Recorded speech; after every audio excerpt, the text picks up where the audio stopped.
Pueden tomar asiento, hermanos. Saludamos a las personas que nos visitan a través de las redes sociales en esta hora y les vamos a invitar a que vengan al Evangelio de Lucas, en el capítulo 8, por favor. Lucas capítulo 8, vamos a estar hoy en los versículos que se encuentran entre el versículo 1 y el 3. Entonces, Lucas capítulo 8, del versículo 1 al 3. Vamos a darles un tiempito para que puedan ubicar el texto en sus Biblias. Lucas 8 del 1 al 3. Dice de la siguiente manera: después de esto, Jesús andaba por todas las ciudades y aldeas, y allí proclamaba y anunciaba las buenas noticias del reino. Lo acompañaban los 12 y también algunas mujeres que habían sido sanadas de espíritus malignos y de enfermedades. María, a la que llamaban Magdalena, y de la que habían sido expulsados 7 demonios. Juana, la mujer de Chuza, el intendente de Herodes.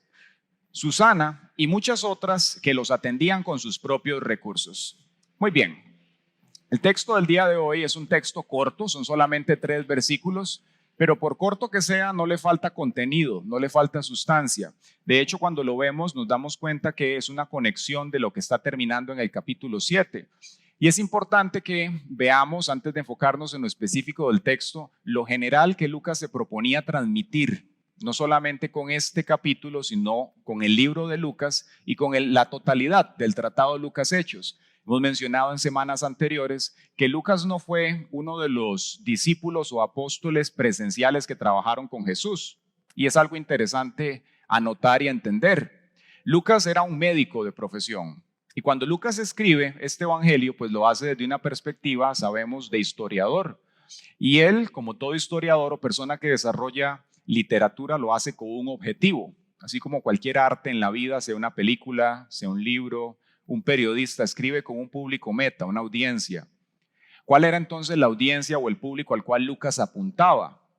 Nos lo dice el capítulo 1, cuando arranca nomás el libro de Lucas, nos dice que él escribe a un hombre llamado Teófilo, que sabemos por el nombre que no era una persona que pertenecía al pueblo de Israel. Como tal, al no ser parte del mismo, pues había muchas cosas que Lucas necesitaba informarle a este hombre, que de pronto para un judío ya las daba por sentado, las conocía, era conocimiento popular. Dentro de ellas, bueno, ¿cuál era la esperanza mesiánica? ¿Qué era lo que estaban esperando los judíos o el pueblo de Israel cuando se tocaba un tema como el Mesías? Adicionalmente, esta gran promesa del Hijo de Dios, del Salvador, había sido dada por los profetas en el Antiguo Pacto para el pueblo de Israel. Es decir, las demás naciones o la comunidad internacional no se veían como parte de esto. Es más, ni lo conocían, no era algo que ellos estuviesen al tanto. Entonces, cuando Lucas le escribe a Teófilo, él necesita presentar el material de tal manera que él entienda que él forma parte de esto, qué es esto, por qué es importante que lo conozca y cómo Jesús se va a acercar a grupos que de pronto desde la perspectiva de un judío nunca lo hubiera hecho un rabino o una persona que pertenecía al pueblo de ellos, como lo era gente de Roma, un centurión romano que veíamos hace unas semanas. Como vimos tal vez hace 15 días cuando Jesús le habla a esta mujer que era una prostituta. Y en este caso exactamente lo mismo ocurre, porque aquí se va a enfocar en mujeres. Y nosotros sabemos que las mujeres en el tiempo del primer siglo y en estas culturas, pues no era exactamente lo mismo que nosotros vemos hoy, en términos de derechos, en términos de que la vieran a la misma estatura, por llamarlo de alguna manera, que un hombre, era algo totalmente diferente. Entonces Jesús sí se acerca a grupos que podríamos llamar desprivilegiados, grupos que eran minorías, grupos que estaban oprimidos. Jesús se acercó a una prostituta y aquí vemos que Jesús se acerca a las mujeres. Y el título de este mensaje, por el cual vamos a estar hoy desarrollando esto y alrededor del mismo, es ¿cómo es una mujer en Cristo? Así que no piensen, hermanas, que es que hoy estamos dándoles a las mujeres un poquito de contenido, sino que el texto nos habla algo que en ningún otro evangelio vamos a ver, y es cómo Jesús, alrededor de él y de su ministerio, contó con mujeres. Qué bonito, ¿verdad? Porque siempre cuando leemos, y empezamos aquí en el versículo 1, y uno piensa que Jesús andaba por las aldeas y que estaba predicando, yo no sé usted, pero el pensamiento mío es que Jesús estaba con los 12 apóstoles. Yo siempre tengo esta imagen en la mente de que Jesús estaba predicando por Galilea, por Judea, por todas partes, y él andaba con los 12 apóstoles. Sin embargo, aquí nos dice el versículo 1 que él se acompañaba con mujeres y ellas desempeñaban funciones específicas. Amén. ¿Qué era lo que Jesús estaba haciendo? Nos dice aquí que él andaba por las ciudades y aldeas y proclamaba y anunciaba las buenas noticias del reino. ¿Qué es eso? ¿Cuáles son las buenas noticias? Para alguien una buena noticia puede ser que estamos en vacaciones o que de pronto, no sé, los cubanos le levantaron el veto en Estados Unidos. Eso puede ser una buena noticia. Pero esta que se estaba comunicando aquí no era algo circunscrito a un país, no era de un grupo en particular, no formaba parte de un colectivo, sino que le competía a toda la humanidad. ¿Cuál es esa buena noticia que estaba transmitiendo? El mismo Maestro Jesucristo lo dijo tiempo antes, en el capítulo 4. Él dijo lo siguiente: al llegar el día, Jesús salió y se fue a un lugar apartado. La gente lo buscaba y cuando lo encontraron intentaron retenerlo para que no se alejara de ellos. Pero él les dijo: también es necesario que yo anuncie en otras ciudades las buenas noticias del reino de Dios, porque para esto he sido enviado. De pronto usted que está hoy aquí sentado, que viene por primera vez, tal vez ha escuchado el evangelio, tal vez no. O de pronto tenemos un conocimiento popular de lo que es el cristianismo. Pues porque estamos en Occidente, porque se nos habla del cristianismo, de quién es Cristo, porque llevamos en la escuela clases de religión, y si nos habla del personaje histórico que es Jesús y algunos de los alcances de su ministerio. Pero ¿significa eso que nosotros estamos respondiendo a la asignación de Jesús? Es otra cosa. Podemos tener un conocimiento popular del cristianismo, de Jesucristo, pero eso no quiere decir que nosotros le hayamos entregado la vida a Jesús para que Él sea el Señor. Son dos cosas aparte. Y es importante que como iglesia, que como personas, pues sí seamos informados de quién es Jesús, de lo que Él hizo, pero llegar a colocarnos de frente a este personaje que fue histórico, pero que vive y reina, para que entonces podamos resumir nuestra vida delante de Él y decidir. Vuelva a ver al que está al lado y dígale: usted tiene que decidir. Decidir si Cristo va a ser el Señor de su vida o de la mía. Yo le hago a usted esa pregunta: ¿es Cristo el Señor de su vida? ¿Es Cristo el Señor de tu vida? Y si lo es, entonces eso va a comenzar a perfilar y a definir una cantidad de cosas en nosotros que va a hacer que nuestro norte, nuestro objetivo, nuestras prioridades y todo lo que gira en torno a nosotros cambie necesariamente. Es decir, Jesús viene a ser colocado en el centro de nuestra humanidad para que entonces todos nuestros asuntos profesionales, prioridades, familiares, anhelos, sueños y demás orbiten alrededor de Él. ¿Quién dice amén? La perspectiva religiosa lo que dice es: usted se acerca y tiene un conocimiento de Jesús y entonces Él va a comenzar a orbitar alrededor suyo y todo en manos de Dios. ¿Se ha escuchado esa expresión? Y aunque tiene una parte de verdad, le falta algo. Queremos colocar todo en manos de Dios, pero la palabra nos dice que Él nos ha dado libre albedrío.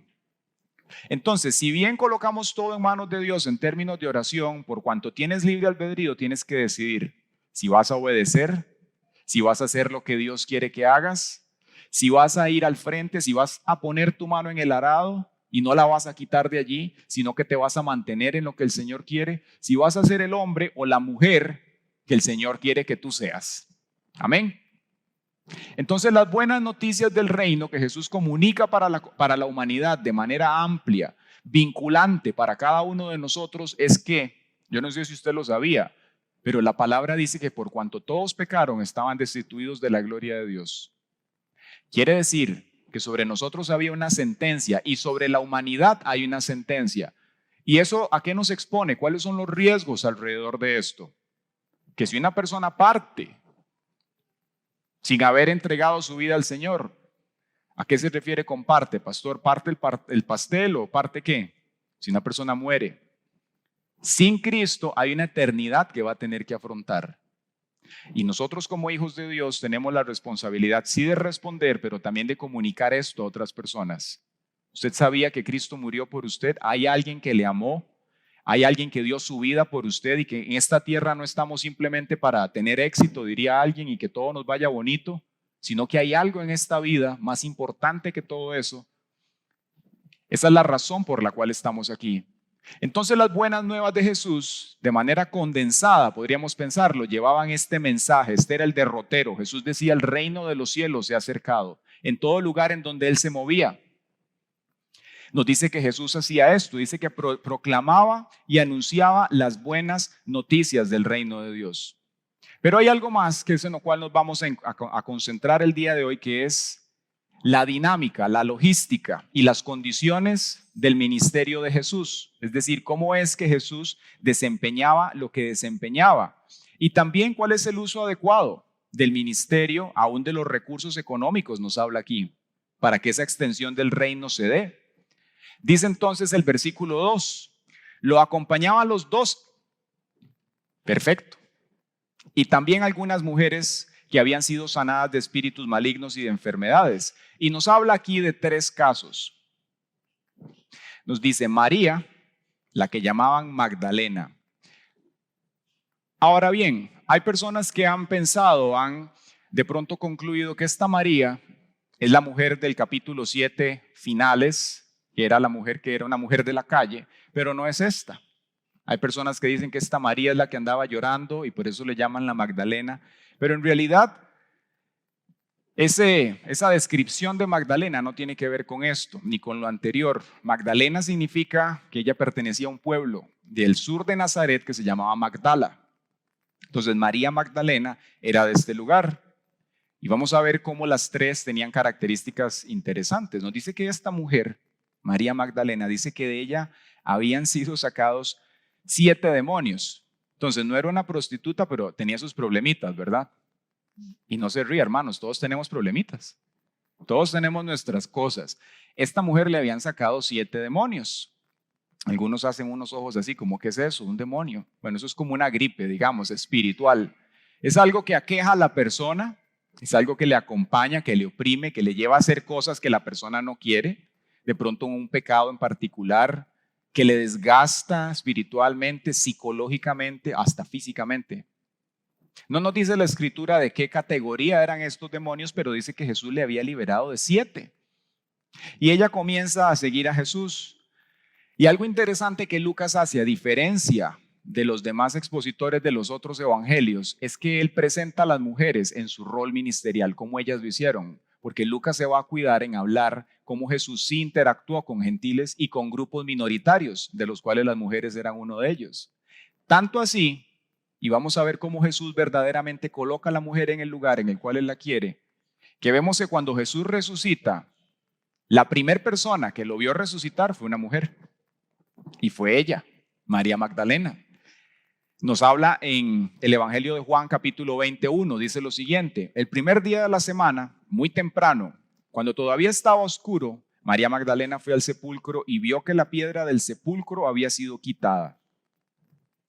Entonces fue corriendo a ver a Simón Pedro y al otro discípulo, aquel al que Jesús amaba, y les dijo: se han llevado del sepulcro al Señor y no sabemos dónde lo han puesto.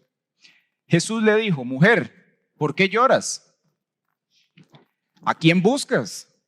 Ella, pensando que era el hortelano, le dijo: Señor, si tú te lo has llevado, dime dónde lo has puesto y yo me lo llevaré. Ya que qué valentía. Jesús le dijo: María.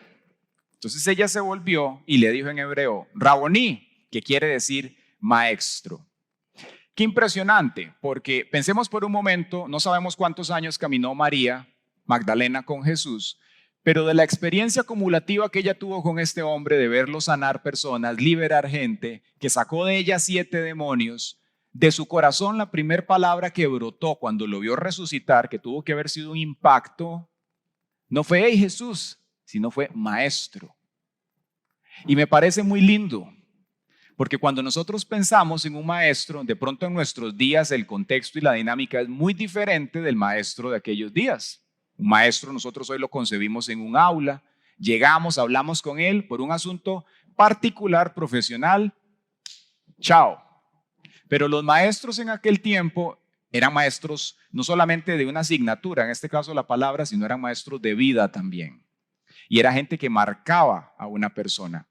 Y pensemos en que María, al venir con ese trasfondo, 7 demonios, que el Señor la libera y conoce a Jesús, sí, pues fue su libertador, fue el Salvador, el Hijo de Dios, y ella lo escuchó decir esto, pero lo que más le marcó y lo que salió de su corazón al verle fueron estas palabras: maestro. Y para nosotros es algo que tiene mucho peso hoy en día, porque es justamente lo que Él quiere con nosotros, enseñarnos. Usted podrá pensar, pero es que yo no vivo con Jesús. No, pero tienes el Espíritu Santo. Y es a través del Espíritu de Dios, día tras día, día con día, cuando llegas a la presencia de Él con la palabra y el Espíritu Santo, que Él va siendo ese maestro de vida para ti y para mí, donde te va a enseñar a comportarte como persona, como hombre, como mujer, como madre, como esposa, como esposo, en cada una de las facetas de la manera que Él lo quiere. ¿Quién dice amén? Usted dijo amén. Quiere decir que el Señor va a enseñarnos cómo hacerlo. ¿Cómo es una mujer en Cristo? Decíamos, y vamos a llegar a ese punto dentro de pocos minutos. Entonces, tenemos este caso, María Magdalena, pero hay dos más. Nos habla de una mujer que se llama Juana. Juana, la mujer de Chuza. La mujer de Chucky, dijo alguien. No, la mujer de Chuza. ¿Y por qué de Chucky? Porque Chuza era el intendente de Herodes, el cual era una persona, digamos que antagónica a Israel. ¿Qué es un intendente en aquel contexto? Bueno, era alguien que tenía por lo general uno de dos roles. O se encargaba de una parte de evaluación financiera de lo que estaba haciendo en ese entonces Herodes en su, digamos, su trabajo representando al Imperio Romano en Israel, o bien tenía al cargo ciertas actividades militares. Nos inclinamos a pensar que tenía que ver con lo económico, por ciertos aspectos que la historia nos transmite acá. Estaba en una buena posición económica y además de eso se especula, nada lo confirma, que es a través de esta Juana y sus conversaciones con Chuza que Herodes se llegó a enterar de quién era Jesús.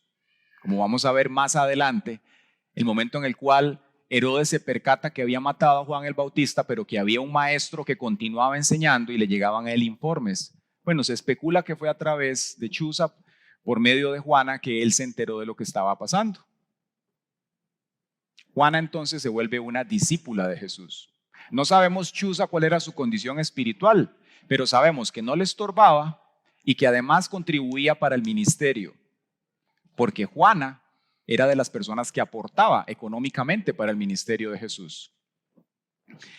Y estuvo con él hasta el final, el mismo caso de María. Y nos habla de una tercera mujer que se llama Susana. No nos dice qué fue lo que el Señor hizo en ella, pero sí nos dice de manera general que o los había liberado o había sanado, les había enseñado, en fin, eran personas que caminaban con Jesús. ¿Qué aprendemos de lo que el Maestro hizo con ellos? ¿Qué hizo Cristo en la vida de estas mujeres? Decíamos al inicio que Jesús elevó el estatus que la mujer tenía en aquella sociedad y que la mujer, la sociedad le sigue dando hoy. Porque una cosa es lo que Dios ha dicho que la mujer tiene que ser o que el hombre tiene que ser, y otra lo que siglo tras siglo la sociedad y la cultura quiere perfilar y por qué no a veces hasta deformar. ¿Sí? Y nosotros lo tenemos hoy muy palpable. Es algo que vemos constantemente en las noticias, en las revistas, cómo se le dice tanto al hombre como a la mujer lo que supuestamente tiene que ser. Y hoy en día nos encaminamos a un estado en el cual ya básicamente al ser humano se le va a decir usted no es hombre ni mujer cuando nace. Todas esas cosas que por de facto están definidas, el mundo y la sociedad quiere cada vez más, por medio del relativismo, irlo borrando, ir desapareciendo lo que es verdad, lo que está dicho en la Escritura y los roles que claramente podemos encontrar aquí. Y nosotros como hijos de Dios tenemos que tener esto claro, para que así como Cristo vino en aquella sociedad y en aquel momento a darle a la mujer el rol que ella tenía delante del Señor, no el que la sociedad le había dado ni la cultura, así mismo hoy podamos encontrar nuestro rol en Él. ¿Quién dice amén? Yo no sé usted, pero cuando yo vine al Señor, de pronto por las personas que nos escuchan y dicen, ¿qué es eso que vino al Señor? La gente nueva que está aquí. Yo nací en el Evangelio, me aparté del Señor a los 13 años y volví a los 20. Y en esa pasantía por el Mundial, uno aprende un montón de mañas malas. Yo crecí viendo 90-210 Beverly Hills, Baywatch, Rambo, Schwarzenegger, Terminator, y esos eran los roles de hombre que uno aprendía. Y yo iba al gimnasio y yo decía, uno tiene que tener, no valen 4 cuadritos, son 6. Y se tiene que verse así, y la fiesta y el mundo es prioritario, y esos ídolos y ese rol que la cultura define, así es como yo pensaba que un hombre tiene que ser en la vida. Y lo mismo las mujeres lo vemos. Fueron aquellos momentos en los cuales comenzaron a salir el boom de las operaciones estéticas, y tenemos una generación hoy en día en la cual la línea de pensamiento le hace pensar que su valor está en su apariencia. ¿Hola? Y todos esos antivalores, a veces de manera inconsciente, están en nuestras mentes. Y cuando una persona a veces o sube un poquito de peso o baja un poquito de peso, vemos cómo su autoestima y su sentido de valía en la vida se pierde completamente. Porque hay una línea de pensamiento dominante que la cultura y la sociedad, y detrás de eso el mundo y Satanás ha influido para que hoy no se sepa quién es quién. Pero la palabra nos enseña lo que es una mujer en Cristo. Y vamos a verlo dentro de unos minutos. Entonces Jesús viene a darle a la mujer el lugar que delante de Dios Él definió. Pero también vemos algo muy interesante. Podríamos pensar que Jesús era feminista en el buen sentido. ¿Qué es eso? Es que Él abogaba por los derechos de las mujeres. No como lo presentan hoy los grupos que dicen del feminismo de la tercera ola, en la cual dicen que el hombre y la mujer son exactamente iguales. Sí, en cuanto a derechos somos iguales, pero biológicamente hablando somos distintos. Amén. Y la palabra no nos manda a buscar esa igualdad, sino que lo que apunta a la Escritura es a la complementariedad de los roles, donde aún a nivel hormonal el hecho de que seamos tan distintos tiene todo un sentido delante del Señor. El que el cerebro del hombre y de la mujer estén configurados de cierta manera tiene un propósito ulterior para él, que él persigue, no solamente para que en el matrimonio haya equilibrio, sino también para que los hijos, el hogar, el ambiente en el cual nos estamos desarrollando como personas, sea lo que el Señor quiere que sea, y que a la vez construya y deje algo para las generaciones que continúan. Porque la iglesia hace un trabajo, pero ustedes están aquí presentes, tenemos familias, tenemos matrimonios de diferentes tipos. Y es justamente en el seno de ese hogar donde a través de los principios cristianos nosotros le damos continuidad a ese legado. Amén. La iglesia hace un trabajo, un porcentaje importante, pero es en el seno de ese hogar donde se va formando y gestando la próxima generación. Amén. Entonces Jesús le da este rol a la mujer, le da la posición correcta delante del Señor, pero también vemos algo particular, y es que Jesús se apoyó en y promovió las mujeres para expandir el ministerio. Pensemos por un momento, Jesús, el Hijo de Dios, multiplicaba panes y peces, tenía poder, claro que sí, pero dice que Jesús, estas mujeres financiaban, ellas y otros, en parte el ministerio de él. Y uno podría decir, pero yo en los zapatos de Jesús, Gustavo, si tengo poder para multiplicar, yo simplemente pongo un billete ahí de $100 y lo multiplico 400,000 veces y llevo a cabo el ministerio. Pero así no funciona Dios, así piensa el ser humano. Pero parte de la humillación de Cristo al hacerse hombre y despojarse de toda su gloria era que en esta humanidad tenía que ser 100% Dios y 100% hombre. Es decir, tenía que depender de Dios, depender del Espíritu Santo. Amén. ¿Le ha pasado a usted en algún momento esta pregunta por la cabeza? Dios, pero si usted tiene todo el poder, ¿por qué no quita este asunto delante mío? ¿Por qué no transforma esta situación?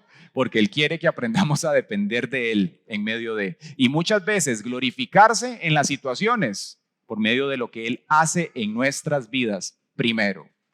¿Quién le da la gloria a Dios?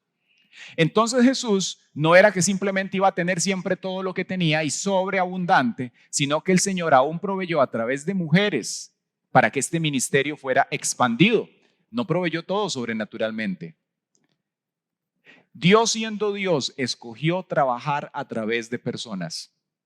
Usted me puede ver a mí aquí, puede ver el grupo de alabanza presente, gente imperfecta, pero gente en la cual el Espíritu de Dios ha sido depositado.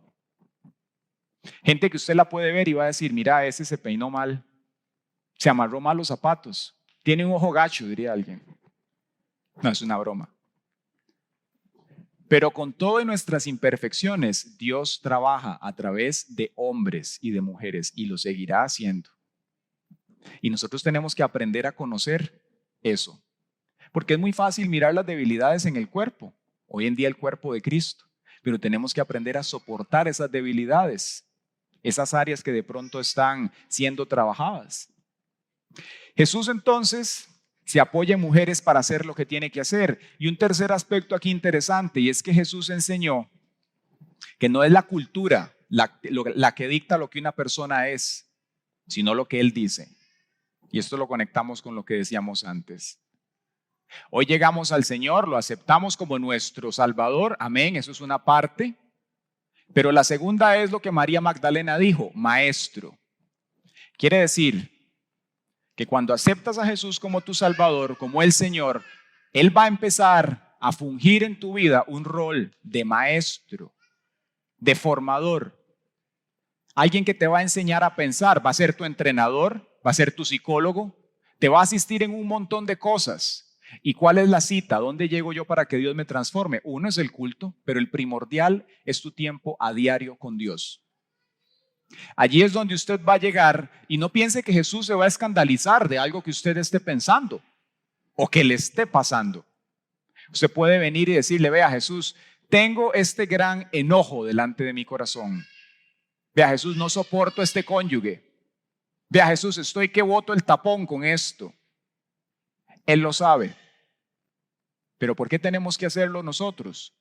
Porque es en ese momento, cuando abres tu corazón delante de Él, en esos días, diario, donde facultas que el Espíritu Santo y la palabra comiencen a trabajar en tu vida como un maestro el Señor. Dice la palabra que Él enviaría el Espíritu Santo para enseñarnos todas las cosas, para consolarnos. Es allí donde el Señor comienza a trabajar en nosotros, a enseñarnos, a bajar nuestro orgullo, vacíos, donde el Señor comienza a deconstruirnos, cabe la palabra, de lo que la sociedad y la cultura definió, para que entonces seamos lo que Él quiere que seamos. Amén.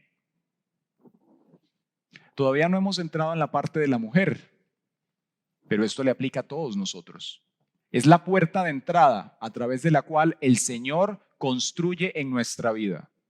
Dice la palabra de Dios que el propósito de la iglesia y de los ministerios es que crezcamos hasta la estatura del varón perfecto. Nos habla de grados, nos habla de un crecimiento. Y no importa el punto en el cual usted arranque.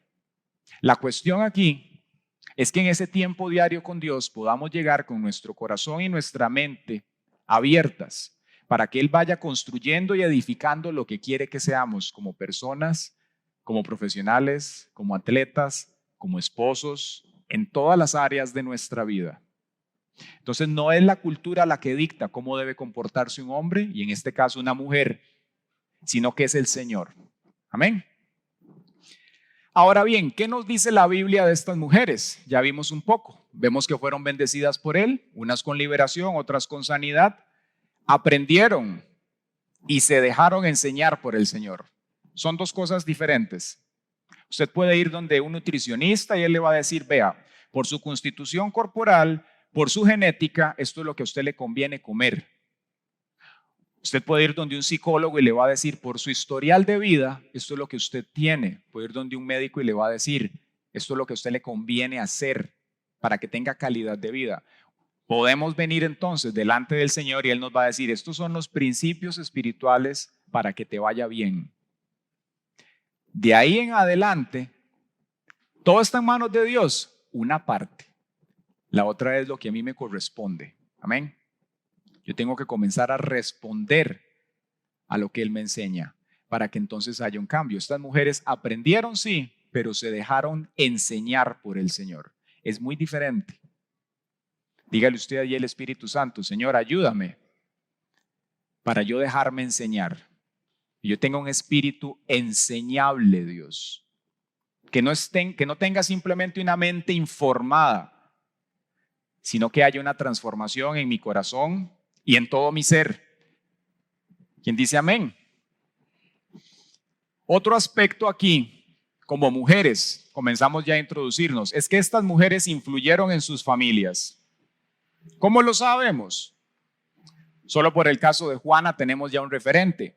Para que Chuza, que era el intendente de Herodes, financiara, hiciera un funding del ministerio de Jesús, él no iba a soltar dinero por soltarlo. Ella tenía que contarle a él lo que había visto, escuchado, cómo le estaba transformando. Es decir, ella daba testimonio de lo que Jesús estaba haciendo en su vida. Y lo mismo tiene que pasar con nosotros. Contarle a otras personas lo que Jesús ha hecho. Cabe la pregunta aquí, uno podría decir, pero es que yo no siento que Dios haya hecho nada en mí. Lo que esa pregunta deja saber es que necesitas acercarte al Señor para conocerle mejor y entender la obra de Cristo. No lo que Él va a hacer con tus problemas y las bendiciones que tú quieres, sino lo que Él ya hizo por ti. ¿Qué hizo? Te dio salvación y te dio vida eterna.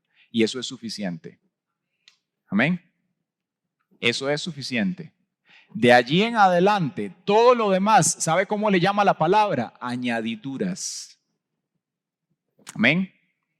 Lo más importante que el Señor te ha dado a ti y a mí es salvación. Y cuando nosotros buscamos el reino, todas las otras cosas Él las va a añadir. Él las va a colocar a su tiempo, a su manera, según la madurez que tengas, según el crecimiento que vayas desarrollando en el Señor.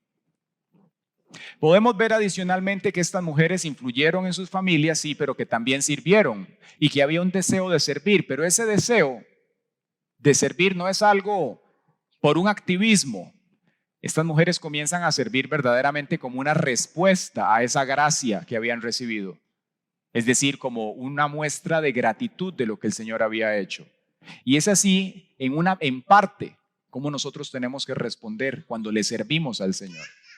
Es decir, yo no vengo a servir porque es lo correcto, o porque hay que hacer algo, o porque los pastores dicen o los líderes lo están solicitando. Nosotros servimos al Señor como una manifestación de gratitud por lo que Él ha hecho. Y cuando eso está en nuestro corazón, la manera en la cual servimos es muy diferente. Porque no es tengo que, sino es Señor, ¿en qué puedo yo ayudar? Es como si usted se imaginara a Jesús aquí diciéndole, yo di mi vida por usted en el madero, la última sangre, ¿usted podría hacer algo por mí? Y la respuesta de un corazón agradecido es, por supuesto, ¿cómo, cuándo y dónde? Cuente conmigo. Amén. Es esa respuesta del corazón que dice, por supuesto, usted lo dio todo por mí, yo no puedo darlo todo porque soy humano imperfecto, pero voy a intentar hacer mi mejor esfuerzo, Dios, por servirte. Voy a intentar hacer algo porque mi corazón rebosa de gratitud por lo que hiciste en ese lugar. Es esa la actitud que estas personas tenían y es esa la manera en la cual le sirvieron al Señor, al punto que estuvieron cuando el sepulcro fue abierto, aún allí estaban. ¿Sabe? Yo estoy seguro que mucha gente a la par de ese sepulcro con Jesús muerto pensó, qué embarcada. Dijo que no iba a morir, que no iba a haber muerte y se murió. Con tanto poder y tanta gente que sanó y resucitó y murió. ¿Será que creímos en alguien que no era? ¿Será que creímos en algo que no era? Y cuando Jesús se aparece a esta mujer, le cambia totalmente la perspectiva. Pero le amaba tanto que aún a la par de un cuerpo, de un muerto, estuvo, porque le amaba. Y eso tiene que estar en nosotros. Amar al Señor hasta las últimas consecuencias. Ahora bien, para nosotros hoy entonces, ¿cómo es una mujer en Cristo? ¿Cuáles son las características de una mujer que camina con el Señor? Vamos a verlo en 3 roles. Vamos a verlo como mujer soltera o casada. Vamos a verlo como madre y vamos a verlo también como una sierva del Señor. El primero es como mujer soltera. ¿Cómo es una mujer en Cristo? Lo primero que tenemos que saber es que ama a Dios antes que todo lo demás. ¿Sí? Dice la palabra en Proverbios 31:30. La belleza es engañosa y hueca la hermosura, pero la mujer que teme al Señor será alabada.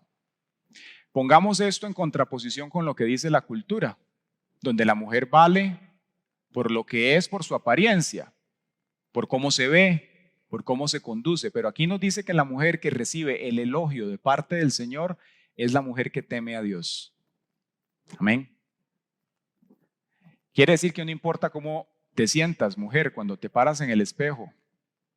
No importa lo imperfecta que te sientas, las inseguridades que tengas, de cómo estás criando a tus hijos, de cómo te comportas como tu esposo, de si subiste un poquillo de peso o bajaste. Sabe que delante de Dios eso no tiene peso. Si tu corazón lo ama y le teme, delante de Él estás en alta estima. Y si delante de Él estamos en alta estima, ¿qué importa cómo nos vea la sociedad? No importa. Pero este es el punto de partida. Cuando una mujer ama al Señor, entonces va a tener un espíritu enseñable. Dios va a comenzar a trabajar en su corazón. Cuando una mujer ama a Dios, ella lo va a amar más que su esposo, lo va a amar más que sus hijos, lo va a amar más que una profesión, lo va a amar más que sus amigos, lo va a amar más que cualquier otra cosa. Y cuando lo ama de esta manera, entonces va a estar en una posición tal que Dios va a poder trabajar a través de la mujer. Los que estamos aquí casados y los que tenemos madres o de pronto mujeres cercanas que aman al Señor, uno se puede percatar cómo hay una sabiduría particular de Dios en ellas. A mí me asombra eso. Yo con mi esposa muchas veces, aunque tenemos que tomar decisiones como todas las parejas constantemente.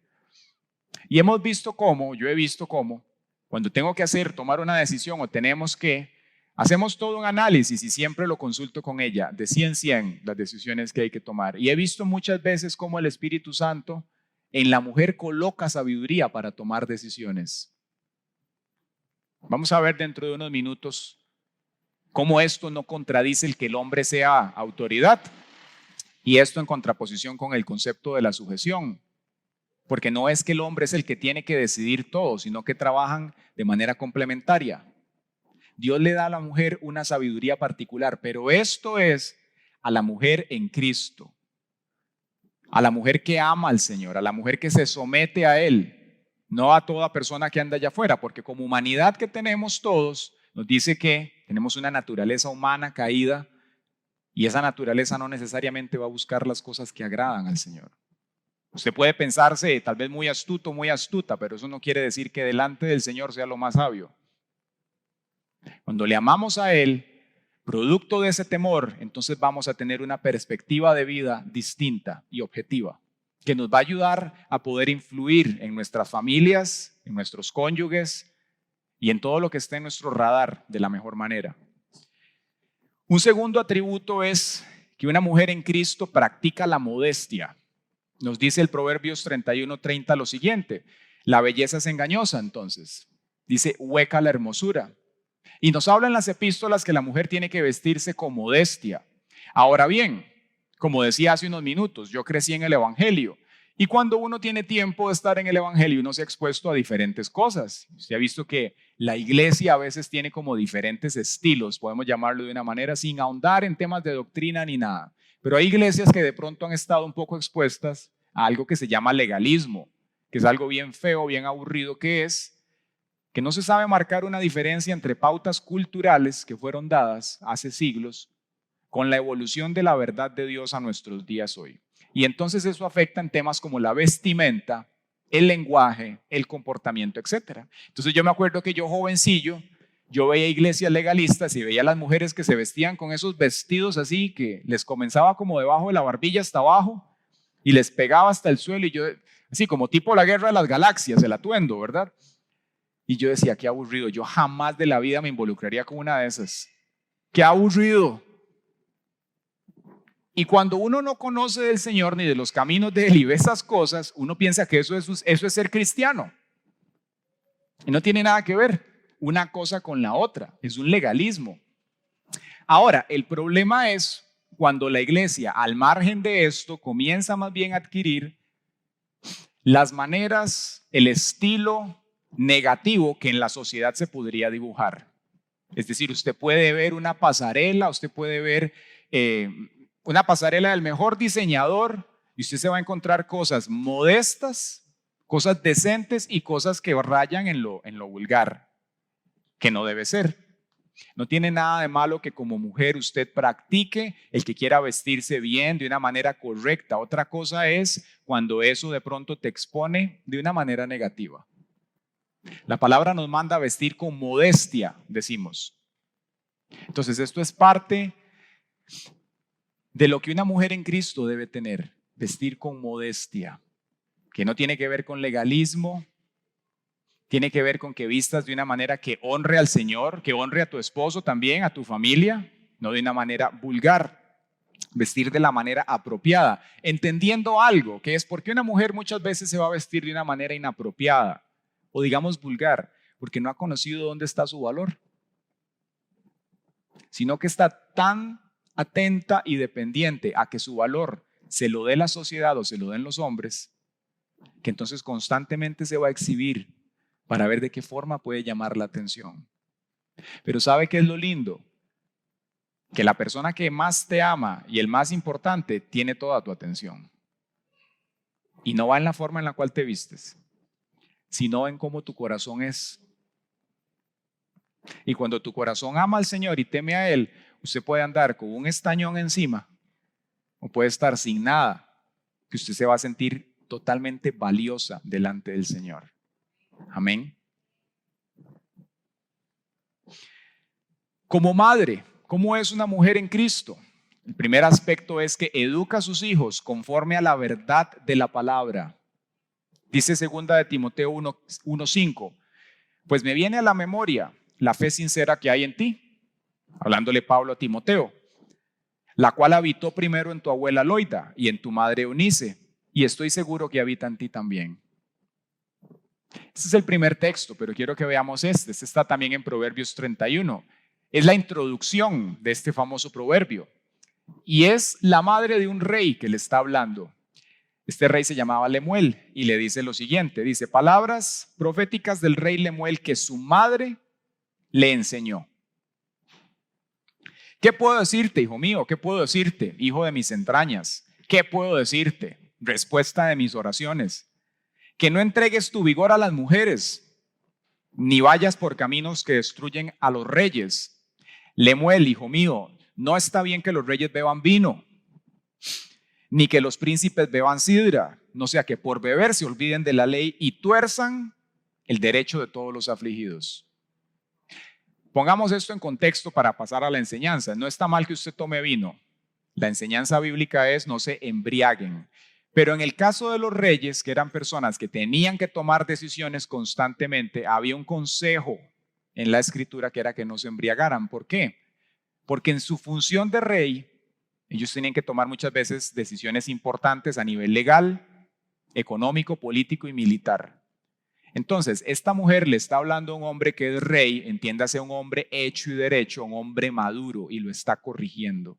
Le está hablando y le está diciendo, Lemuel, no es bueno que hagas esto, no es bueno que te expongas a aquello. Y nos enseña entonces el principio que estamos revisando, que es que una mujer enseña a sus hijos en Cristo, pero no solamente a los adolescentes ni a los pequeños. Una mujer en Cristo le habla a sus hijos aún maduros la verdad del Señor. Amén.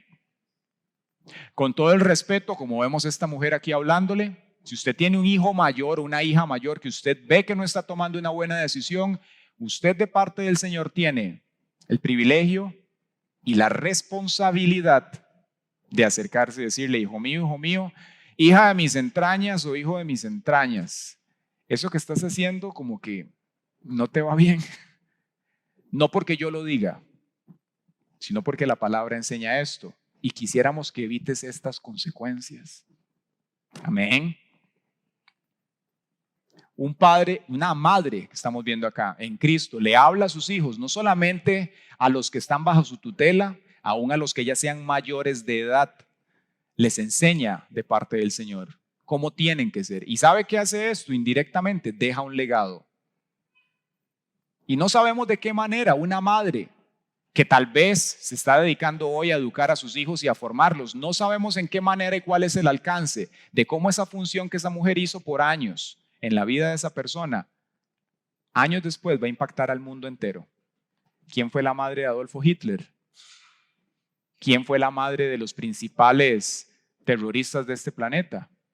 ¿Quién fue la madre de Jesús? Nos habla de que hubo una formación en la vida de alguien que impactó la sociedad. Entonces, en gran medida, cómo la sociedad está hoy tiene que ver con el cómo los hogares se están desempeñando, ¿sí? Y por eso es clave que nosotros como iglesia, como una gran familia que somos, tengamos una cosmovisión, una línea de pensamiento adecuada para que podamos ir dándole forma a estas mentecitas que están aquí, a estos matrimonios que aquí se reúnen, porque las sociedades que vienen en una medida van a ser lo que nosotros definamos hoy. Amén. Vea qué importante el rol de la mujer y cómo la sociedad, cómo el diablo muchas veces ha querido aminorarlo, apocarlo. Pero cómo Dios en su sabiduría al colocar aquí esto nos enseña el gran valor que tiene. Pablo le dice a Timoteo, la fe que hoy hay en ti y que estuvo también en tu madre y en tu abuela, en Eunice y Loida. Yo vine al Señor porque mi abuela me predicó a los 6 años. Fue ella la que sembró esa semilla en mí. Y aunque el mundo influyó y me aparté del Señor 7 años, esa misma semilla que estaba allá ya había ramificado mi corazón. Ya eso estaba.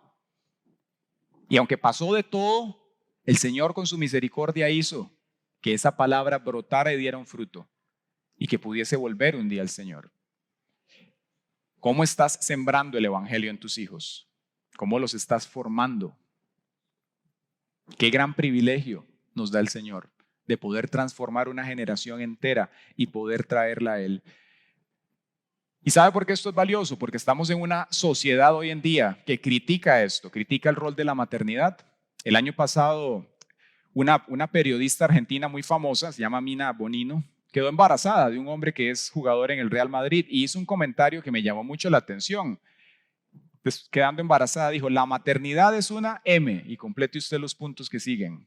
Y después dio ella todas sus razones, básicamente para iluminarnos a todos con decir que la razón por la cual ella decía eso es porque es muy cansado y porque tenía que trasnocharse y desvelarse y posponer ciertas cosas profesionales. Esa es la razón por la cual ella llama a la maternidad una M.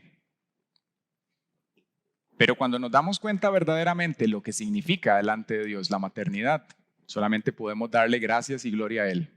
Porque en su sabiduría, sabe, Dios hizo a las mujeres así. Nos dice que Él las hizo como un vaso más frágil.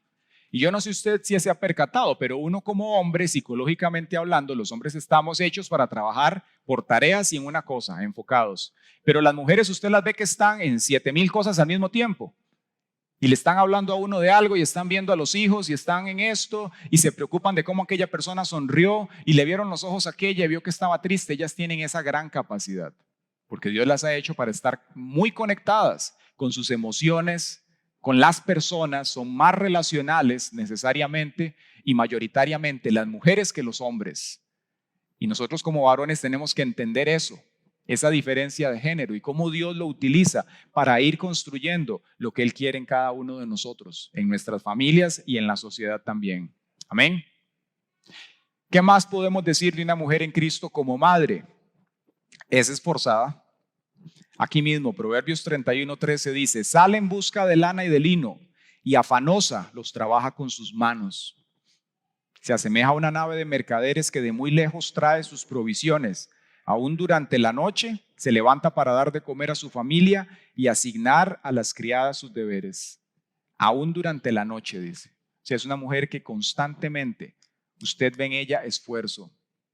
Y haciendo un paréntesis aquí para los hombres solteros que hay, veamos esto que estamos hablando hoy. ¿Sabe? Como checkmarks que uno tiene que ir poniendo.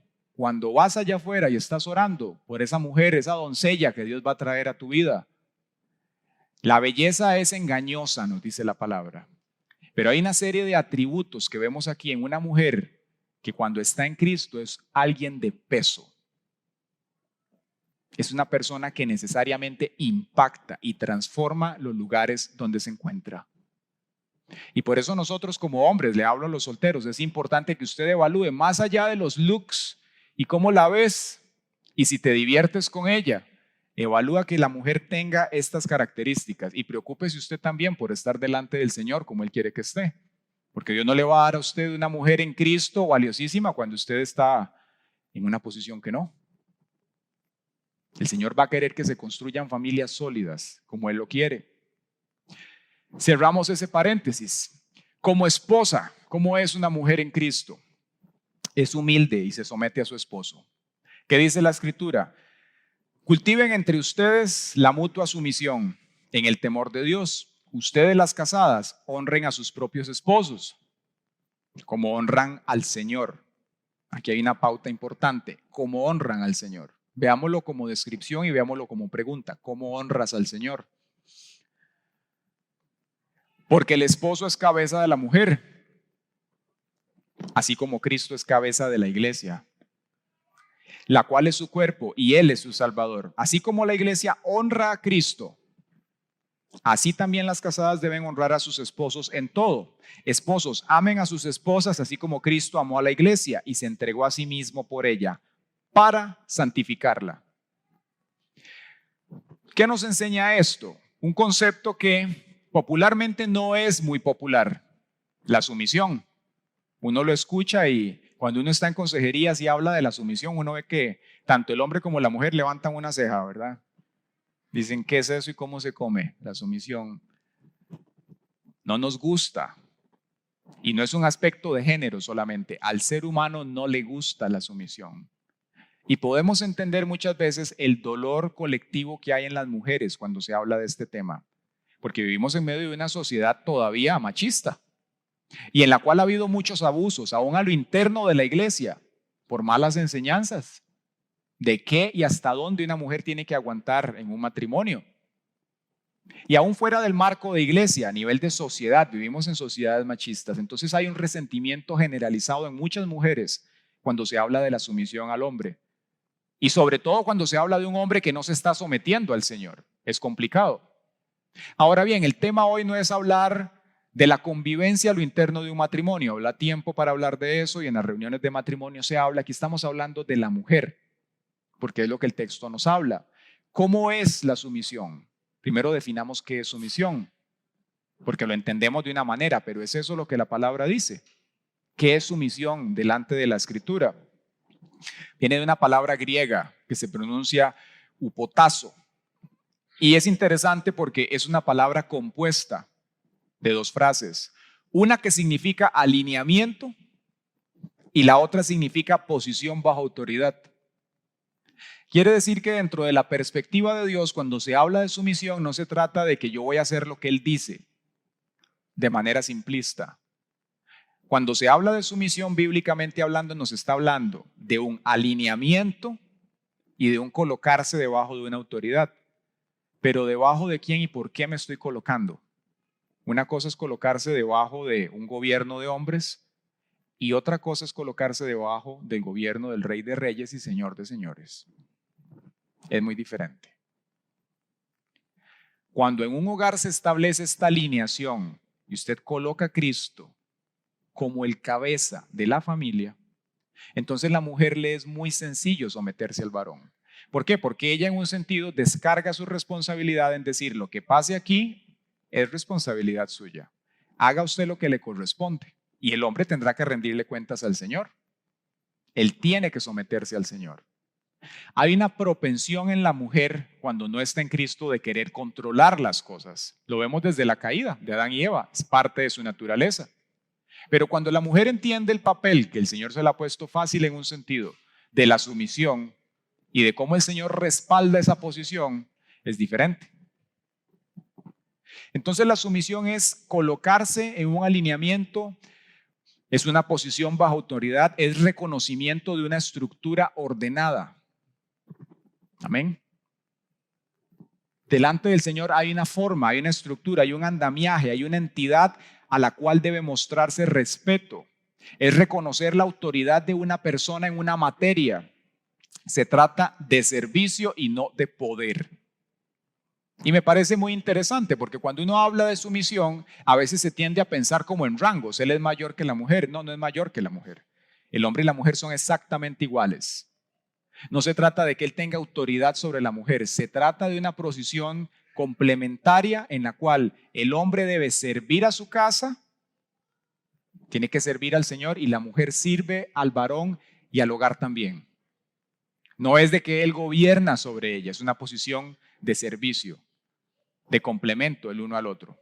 ¿Quién dice amén? Los veo muy serios. No, por aquí se están riendo. Entonces, si el Señor lo hace y Él establece este mandamiento, ¿cuál es un referente de cómo hacerlo? ¿Sabe cuál es el mejor referente de cómo trabajar en sumisión? Cristo Jesús. Porque Él trabajó en sometimiento al Padre Celestial, el Hijo de Dios. Vivió en sometimiento y en sumisión al Dios Todopoderoso. Siendo el Hijo de Dios, se despojó de su gloria, se despojó de todo lo que tenía para venir aquí a trabajar de esa manera. Y eso nos muestra a nosotros cómo, como hijos de Dios, pero las mujeres como mujer en Cristo, cómo tiene que ser esa sumisión a Él. Aquí mismo nos dice Pedro, cuando él arranca con este versículo, dice: cultiven entre ustedes la mutua sumisión en el temor de Dios. ¿Quiere decir que el varón se tiene que someter al varón? Sí, también a la mujer. Tiene que darle testimonio a ella, tiene que ser un maestro para ella también, un maestro para sus hijos, tiene que ser una persona que en Cristo dé frutos. Amén. Como esposa, entonces, decimos que es humilde y se somete al esposo. Y algo importante que también tenemos que tener dentro de las familias y que la mujer tiene que buscar y el hombre también es que sigan siendo novios. ¿Saben? Muchas veces la rutina, la vida, los hijos, las responsabilidades hace que caigamos en un rol tal vez como muy de amigos y tenemos que ser amigos. Claro que sí, pero es importante que sigamos siendo novios. Que cuando usted vea a su esposo, usted lo vea como aquel hombre del cual usted se enamoró y que cuando usted la vea a ella también, y que sean intencionales, que busquen actividades donde puedan salir como pareja, que tengan sus días donde salen sin niños, ojalá, los dejan con mamá, papá o algunos amigos, de cuidado, de respeto, gente que ustedes verdaderamente confíen y ustedes puedan tener espacios como pareja. Porque la experiencia nos dice, la experiencia en la consejería y la estadística, que cuando el matrimonio no se cuida, tienden a caer en este síndrome de amigos y después de allí simplemente se empiezan a perder los intereses. Ya no se ama igual, ya ese amor eros, ese amor relacional no está siendo cultivado. Y el amor necesita que uno siembre en él, se necesita sembrar en el amor por medio de actividades. Es más que wishes, necesitamos verdaderamente sembrar en eso para que se dé. Un segundo aspecto de la mujer en Cristo como esposa es que usa el dominio propio con las palabras. Proverbios 31:26 dice: habla con sabiduría y su lengua se rige por la ley del amor. Primera de Timoteo 3:11 dice: las mujeres por su parte deben ser honestas y no calumniadoras, sino sobrias y fieles en todo. Creo que se explica solo. Pero sabemos por naturaleza, un día veía un video muy interesante, entonces ponían dos recién nacidos, uno niño y una niña, y medían la cantidad de movimientos que hacía cada uno con la boca. No estaban hablando, eran recién nacidos, pero las niñas movían la boca no sé cuántas veces más que los niños. El niño la abría y se quedaba con la boca abierta, y la niña la abría cualquier cantidad de veces, de recién nacidos. Entonces es algo que a nivel biológico tiene toda una explicación. Un día leíamos de eso y es que en los hemisferios cerebrales, usted sabe que nosotros tenemos pues dos hemisferios en el cerebro, uno se encarga de la parte más lógica, matemática y el otro de la parte artística, sentimental, emocional y demás. Bueno, en las mujeres, por cuanto hay menos testosterona durante la concepción, eso incide en que haya más ramificaciones entre los dos hemisferios. Entonces quiere decir que la mujer está muchísimo más conectada con su parte emocional y eso es muy bueno. Dios la hizo así, pero también va a tender a comunicar más, a hablar más. ¿Y sabe por qué esto es muy valioso? El saber hablar en Cristo, porque a veces cuando uno se maja un dedo, responde de maneras funny, ¿verdad? Diferentes. Tanto el hombre como la mujer. Los hombres, yo no sé los que hay aquí, pero yo cuando me enojo, yo prefiero callarme y apartarme. Pastor, ¿usted se enoja? Sí, me enojo. Cuando tengo hambre ni se imagina. Entonces me callo, me aparto. Soy humano. Me aman igual. Las mujeres también. Cuando se enojan, algunas tienen la actitud de tal vez comenzar a hablar y eso es como una K-47, es cualquier cosa, ¿verdad? No está mal hablar. Ahora bien, si usted va a tener dominio propio en lo que va a decir, perfecto. Pero si usted considera que de pronto va a hablar más de la cuenta o va a decir algo que no, busque la presencia del Señor. Entre en la recámara secreta y con el Señor descargue y diga todo lo que tiene que decir, que el magazine se vacíe completamente con la pared. El Señor no se va a escandalizar, Él sabe lo que hay en su corazón. Y entonces dígale, Señor, por favor, ministrame, enséñame, edúcame y ubícame. Amén. Porque en la boca nos enseña la palabra, hay palabras de vida y palabras de muerte.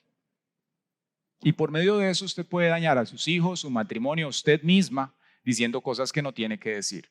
Entonces, una mujer en Cristo usa el dominio propio con las palabras, es amable, sabe expresarse. Otro aspecto interesante es que hace del hogar un espacio de integración y de comunión. Amén. Dice Proverbios 14:1, la mujer sabia edifica la casa, mas la necia con sus propias manos la derriba. Hoy en día, por la digitalización y por el tema pandemia en que nos encontramos, es muy común que los hombres trabajemos en la casa o que las mujeres también estén allí. Lo normal en la sociedad es que por lo general alguno de ellos o ambos salen. Y en mucho las mujeres definen la cultura familiar, porque los hombres a veces, como decíamos, somos un poco cuadrados, pero las mujeres son más de detalle. Entonces, es conocimiento popular que la mujer va a poner muchas veces la línea base en el hogar, de relación, de comunión, de interacción que hay. Y es sabio que el hogar sea un espacio en el cual se propicien ambientes de integración y de comunión. Ahora, ¿por qué decía lo del trabajar desde la casa? Porque a veces es todo un reto el estar en la casa y poder tener estos espacios. Más cuando hay niños que hacen bulla, eso es normal, uno no se escandaliza. Soy un padre con niños pequeños y ellos pasan corriendo en la casa y haciendo bulla. No nos estresamos por eso, a veces sí en cierta medida. El punto es cómo crear esos espacios de comunión de pareja, aún en un momento en el cual todos estamos en el hogar. ¿Cómo? Marcando espacios, marcando agendas, siendo intencionales, acostando a los niños a una hora, para que entonces como pareja se pueda tener esa comunión.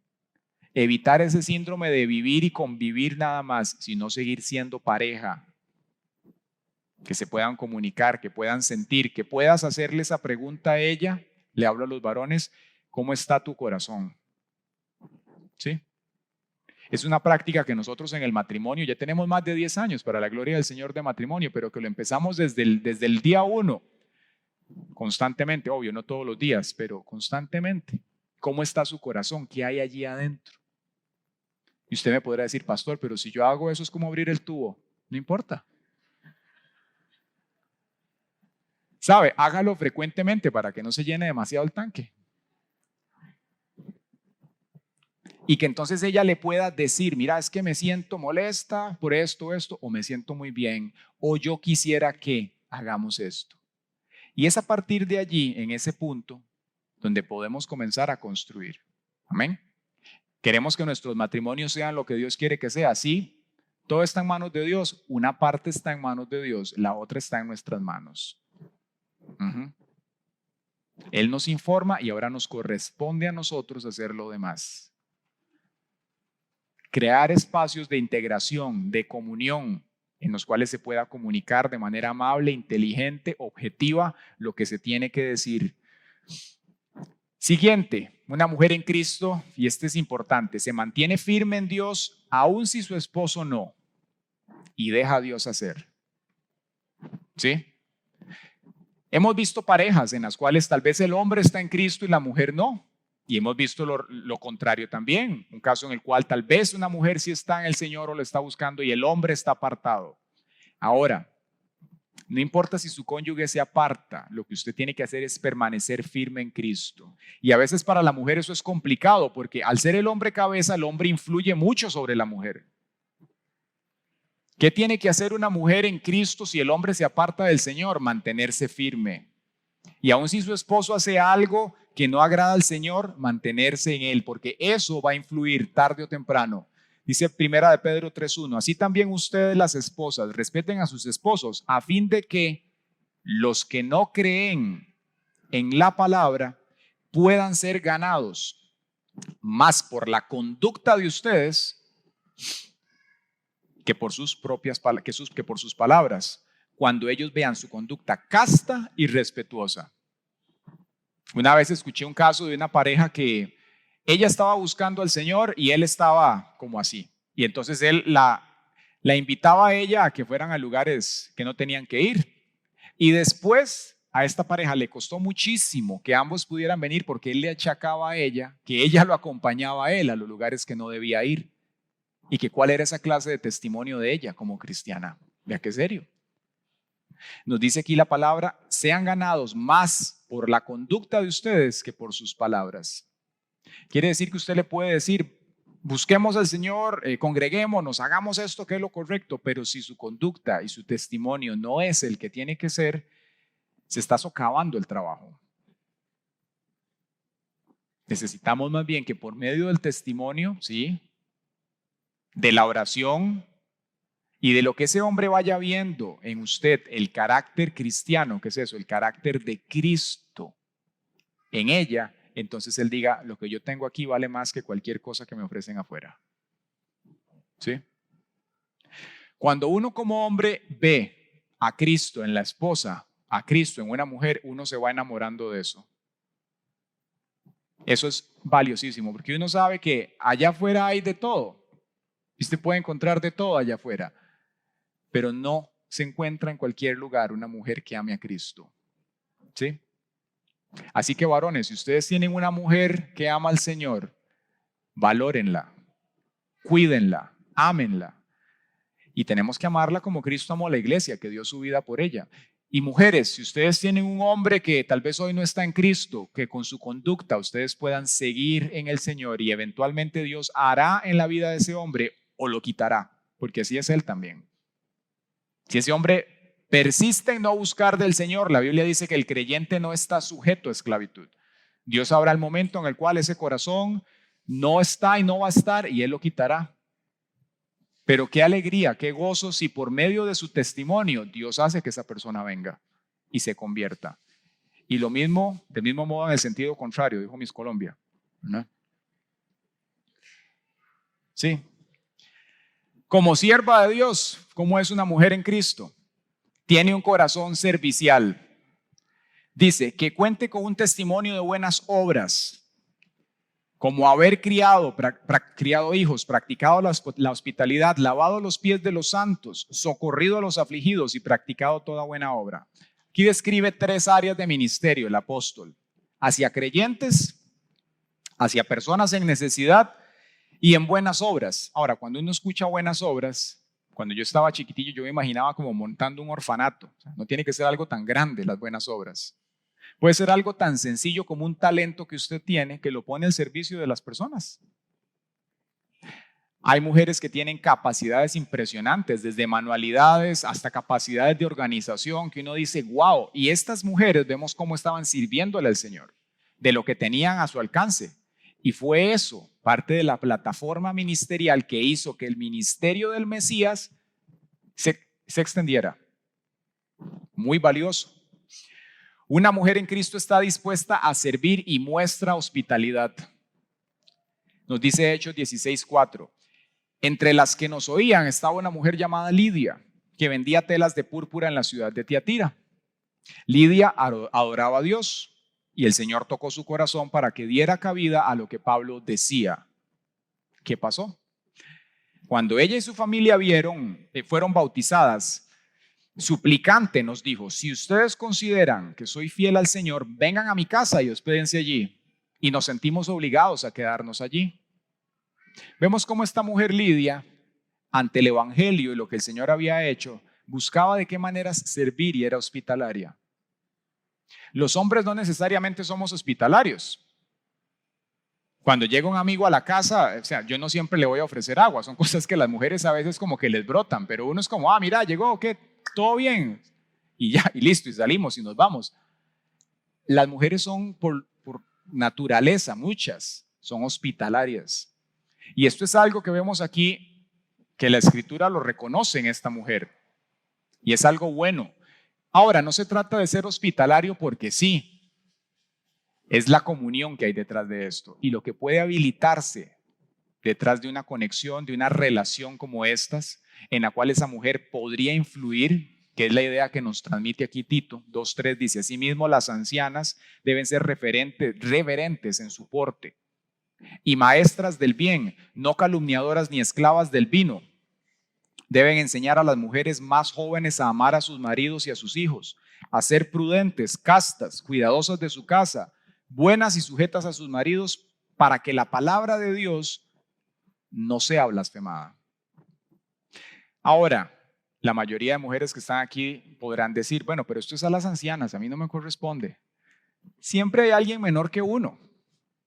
Al hablar de aquí ancianas, sí podemos pensar en una mujer mayor que sea ejemplo y testimonio, pero también hay un montón de mujeres aquí más jóvenes que tal vez usted, y que el Señor va a querer que seas testimonio a una jovencita, a una niña que está creciendo, a una mujer recién casada, que le enseñemos a amar, a respetar, dice, aún a sus esposos, y nos pone aquí una cláusula para que la palabra de Dios no sea blasfemada.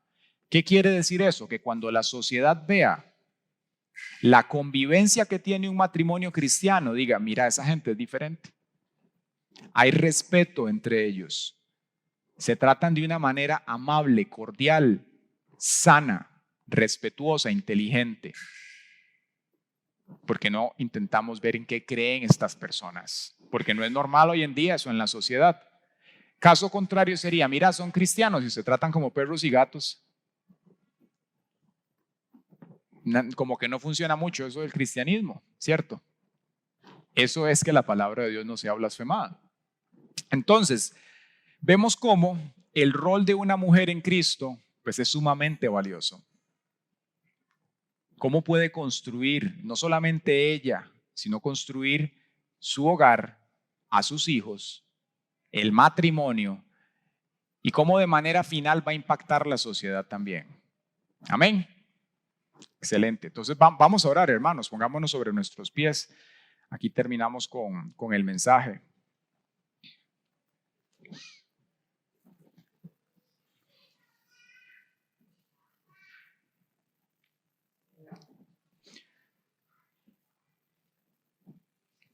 Gracias a Dios vinieron bastantes mujeres hoy. Yo les voy a invitar a las mujeres que levanten sus manos en esta mañana, y a los hombres que oremos por las mujeres que hay aquí.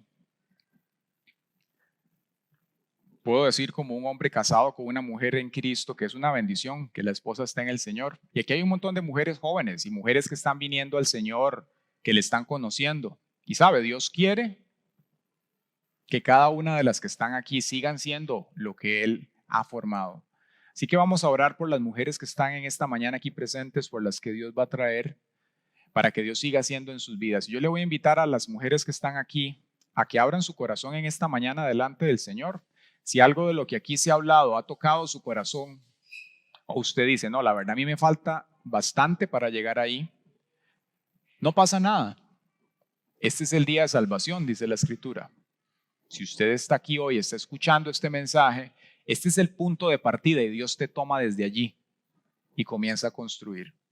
Puede hacer que usted dice, sí, muchas de estas ya las tengo, pero la verdad es que ese temilla que dijo el pastor ahí no me gusta.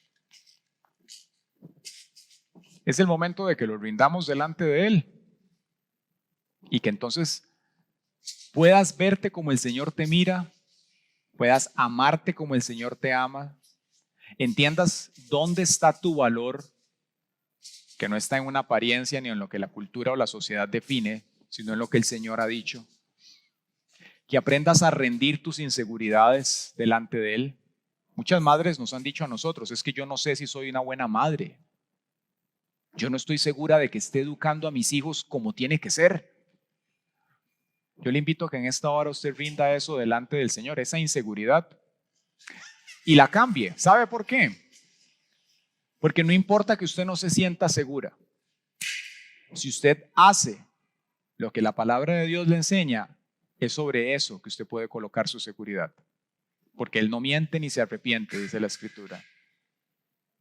Habrá muchas presiones a nivel social para que eduques a tus hijos de cierta manera, pero si nosotros, como familias, educamos a nuestros hijos y tú como mujer te enfocas en educarlos como la palabra manda, vas a ganar y vas a construir en ellos lo que el Señor quiere y van a ser personas como el Señor lo busca. Entonces, yo le invito a que en esta mañana, como mujer, tú rindas eso delante del Señor, esas inseguridades, el deseo de controlar. Si de pronto usted dice, es que mi esposo no hace, yo tengo que hacer, soy la que tengo que decidir. Esa es la manera incorrecta. Tú puedes influir de manera sana por medio de la oración, por medio del testimonio, y que juntos en acuerdos tomen decisiones. Eso es diferente. Eso es lo que el Señor quiere. Así que vamos a orar para rendir eso, rendir el control y aprender a confiar en la gracia del Señor. Padre Celestial, hoy queremos presentar a estas mujeres tan valiosas que están aquí, Señor. Dios, tú hiciste a la mujer y tú la hiciste, Señor, bella en todos los sentidos. La hiciste valiosa, Dios. Padre, tú le diste a ella capacidades que nosotros no tenemos. Padre, y nosotros sin mujer verdaderamente estaríamos perdidos. Y la sociedad sin varones también estaría perdida. Tú le diste, Señor, a la mujer un lugar especial y al hombre también para que fuesen complementos, ayuda idónea. Hoy queremos orar por las mujeres.